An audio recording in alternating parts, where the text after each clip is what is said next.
मायका और ससुराल, एक औरत की दर्द भरी कहानी।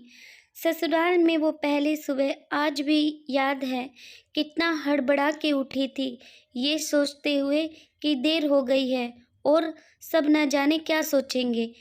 एक रात ही तो नए घर में काटी है और इतना बदलाव, जैसे आकाश में उड़ती चिड़िया को किसी ने सोने के मोतियों का लालच देकर पिंजरे में बंद कर दिया हो। शुरू के कुछ दिन तो यूं ही गुजर गए। हम घूमने बाहर चले गए। जब वापस आए तो सासू माँ की आंखों में खुशी तो थी, लेकिन बस अपने बेटे के लिए ही देखी।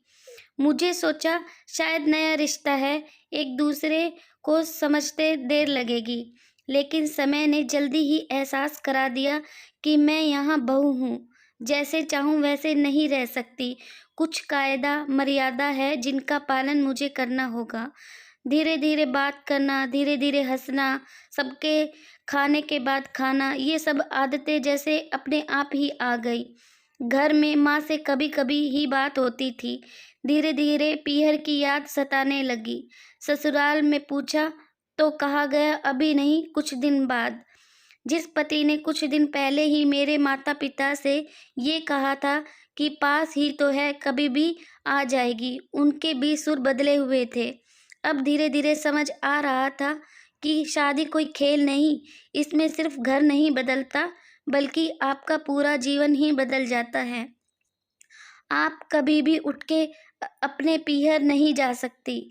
यहाँ तक कि कभी याद आए तो आपके पीहर वाले भी बिन पूछे नहीं आ सकते।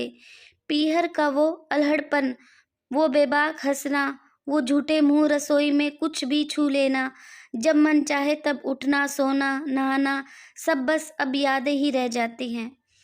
अब मुझे समझ आने लगा कि क्यों विदाई के समय सब मुझे गले लगाकर रो रहे थे।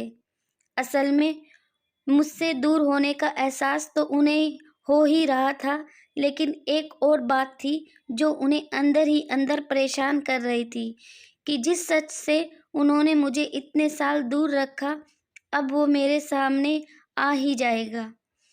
पापा का ये झूठ कि मैं उनकी बेटी नहीं बेटा हूँ, अब और दिन नहीं छुप पाएगा।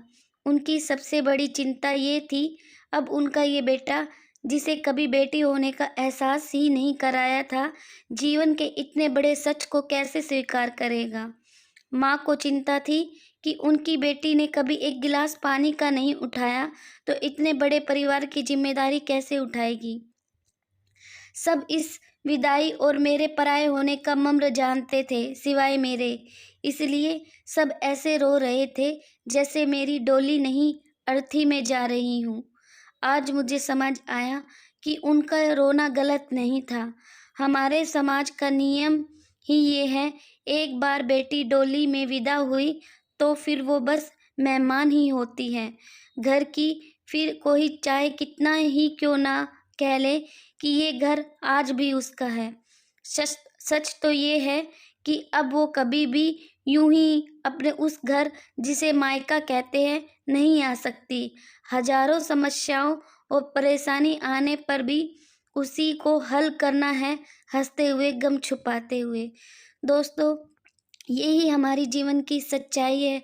आशा करती हूँ आपको ये छोटी सी कहानी अच्छी लगी होगी। इसी तरह की नई नई कहानी को देखने के लिए और सुनने के लिए प्लीज़ मेरा चैनल लाइक करें, शेयर करें एंड सब्सक्राइब करें। धन्यवाद।